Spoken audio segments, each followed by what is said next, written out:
Assalamualaikum warahmatullahi wabarakatuh. Bismillahirrahmanirrahim.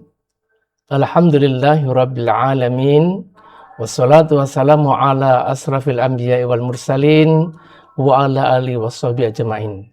Summa qala Allah fi kitabil karim. A'udzu billahi minasyaitonir rajim. Bismillahirrahmanirrahim.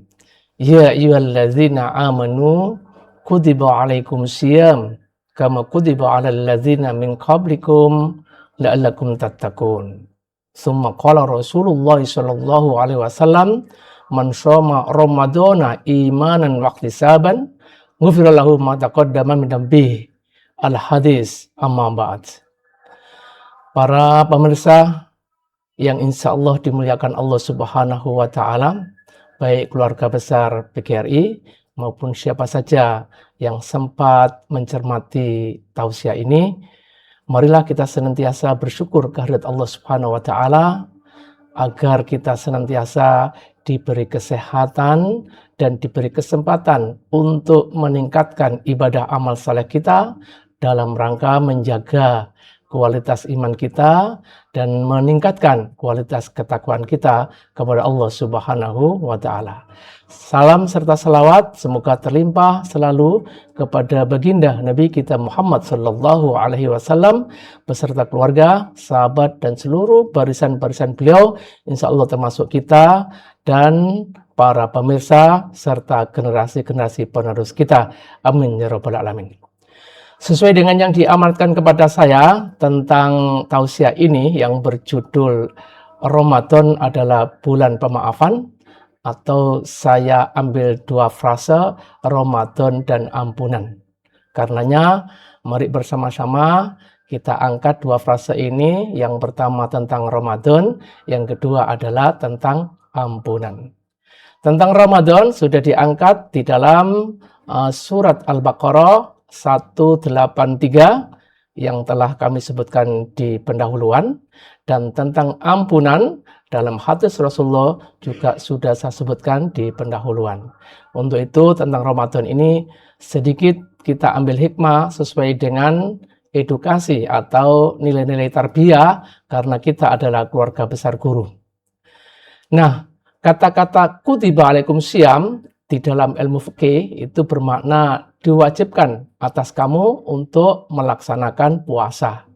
Namun secara edukasi kita mendapatkan ilmu tarbiyah bahwa kataba atau yang kemudian menjadi kutiba itu punya makna sudah dan telah ditetapkan, dituliskan, diregulasikan pada hamba Allah yang beriman itu tentang melaksanakan ibadah puasa. Nah, karena itu sesuatu yang sudah diregulasikan, maka kita harus menaati regulasi tersebut. Siapa yang menaatinya, maka mendapat penghargaan, dan siapa yang menentang, bahkan makar dengan regulasi itu, pasti dapat hukuman. Karena itu, sebagai hamba yang beriman, kita ambil Ramadan ini adalah karena sudah diregulasikan, sudah diatur, sudah ditata, dan sudah diperintah untuk menjadi bagian daripada keberlangsungan dan keseimbangan kehidupan kita, yaitu menjalankan puasa. Nah, kemudian ketika kita ambil kata-kata yang bersifat ampunan, di sana ada dari hadis Rasulullah, man shoma Ramadan imanan wa ihtisaban ghufira lahu ma taqaddama min dhanbi. Nah, barang siapa yang melaksanakan Ramadan dengan iman dan ihtisaban, mengharap ridho Allah Subhanahu wa taala, maka akan diampuni dosa-dosa yang telah lalu. Nah, disinilah makna daripada ampunan itu, yaitu waqtisaban ghufira lahu ma taqaddama min dhanbi. Nah, ghufira lahu ma taqaddama min dhanbi ini sebuah jaminan hadis ini bahwa yang melaksanakan Ramadan mendapatkan ampunan dari Allah Subhanahu wa Ta'ala. Nah, pertanyaannya, melaksanakan ibadah puasa yang bagaimana? Aturan itu harus dijalankan bagaimana? Regulasi itu harus diaplikasikan bagaimana supaya kita mendapatkan ampunan dari Allah Subhanahu wa Ta'ala. Belajar dari para ulama-ulama terdahulu yang insya Allah rahimakumullah, dari Imam Al-Ghazali, puasa ada tahapan 3 hal. Yang pertama yang disebut dengan puasa secara umum atau asyamu am. Artinya dalam hal ini adalah memang puasa menahan untuk tidak makan, tidak minum, dan tidak berjima. Jadi dalam hal ini adalah kekuatan daya tahannya, yaitu menunda atau benar-benar mengendalikan sesuai dengan waktu yang telah ditentukan untuk tidak makan dan tidak minum. Itu puasa pada umumnya. Nah, kemudian ada disebut dengan asyamul khos, artinya puasa yang khusus. Puasa yang istimewa. Ini artinya yang puasa bukan sekedar perut, bukan sekedar nafsu, tetapi yang puasa juga penglihatan kita, pendengaran kita, perkataan kita. Itu artinya penglihatan kita di bulan Ramadan, mari kita tahan terhadap penglihatan yang sayiat, dan juga pendengaran kita juga menahan terhadap mendengarkan yang maksiat, dan jangan sampai perkataan kita adalah perkataan yang menyayat hati kepada orang yang lain. Itu artinya lebih baik tidak melihat kecuali melihat yang bagus, umpamanya membaca kalamullah. Lebih baik tidak mendengar kecuali mendengar yang bagus, kecuali mendengar kalamullah, dan tidak berkata kecuali berkata dari kalamullah. Dalam hal ini adalah erat hubungannya bahwa puasa yang khusus ini artinya kita familiar dengan Al-Quran, baik Al-Quran yang kita lihat secara kauliyah maupun kauniyah, maupun Al-Quran yang begitu merdu kita dengarkan ketika kita makmum di dalam sholat berjamaah, mulai jamaah yang bersifat wajib maupun jamaah yang bersifat sunnah dalam sholat tarawih bersama-sama. Termasuk kalau kita berkata, maka berkatalah yang berdasarkan kepada Al-Quranul Karim. Maka ini disebut dengan puasa yang khusus.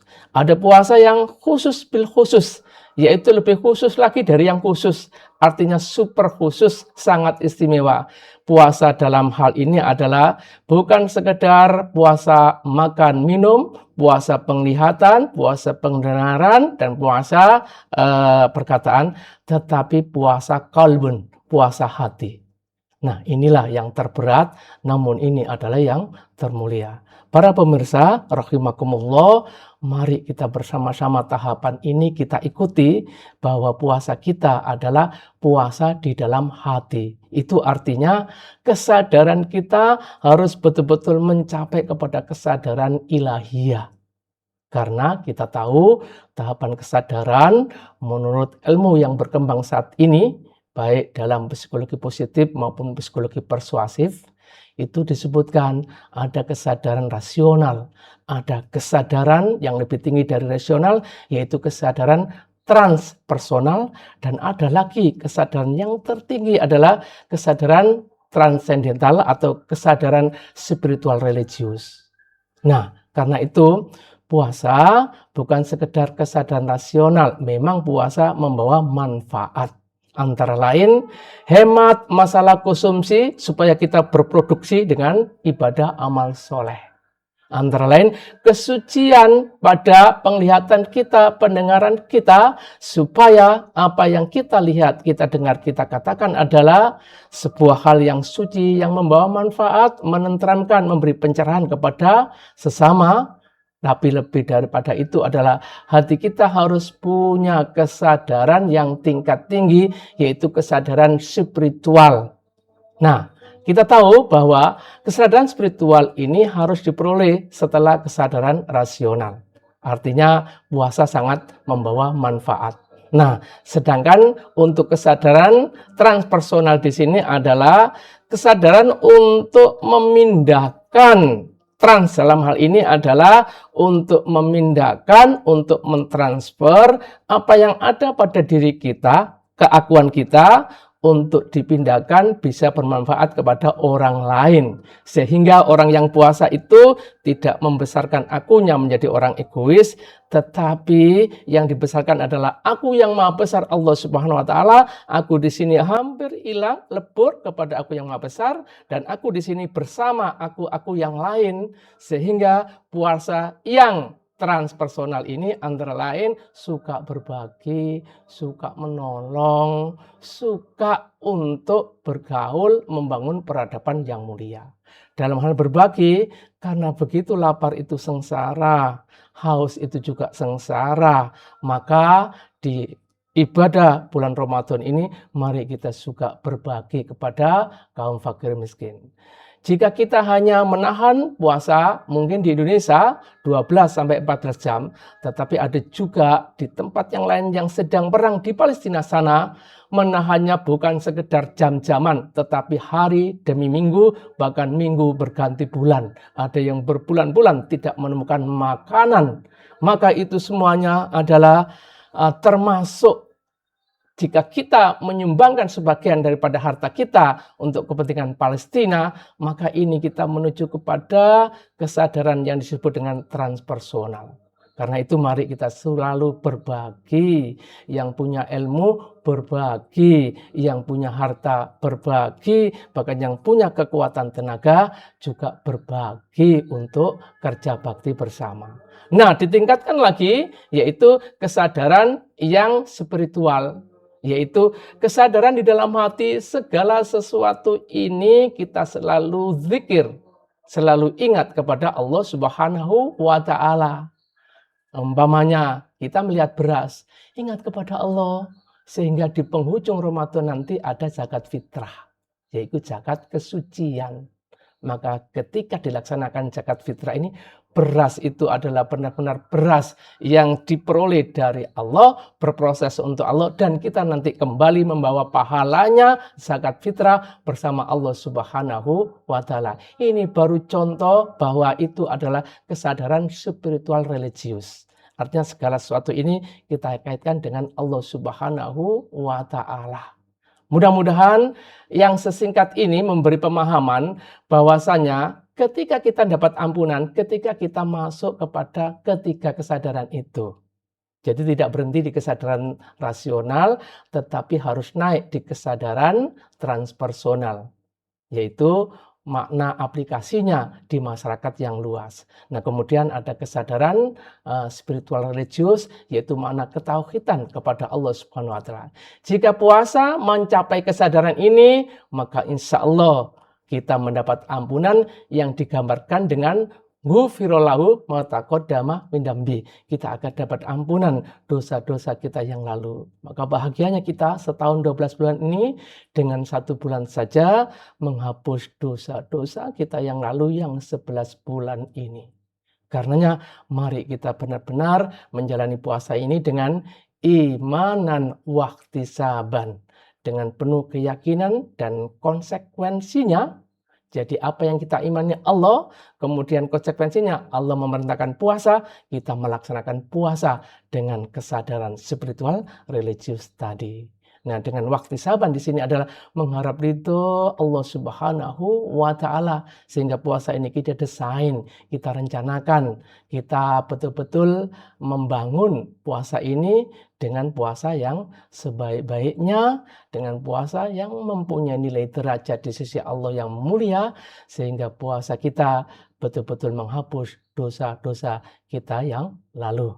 Rabbana atina fid dunya hasanah wa fil akhirati hasanah wa qina adzabannar. Wa sallallahu ala sayyidina Muhammad walhamdulillahi rabbil alamin. Tsumma assalamu alaikum warahmatullahi wabarakatuh.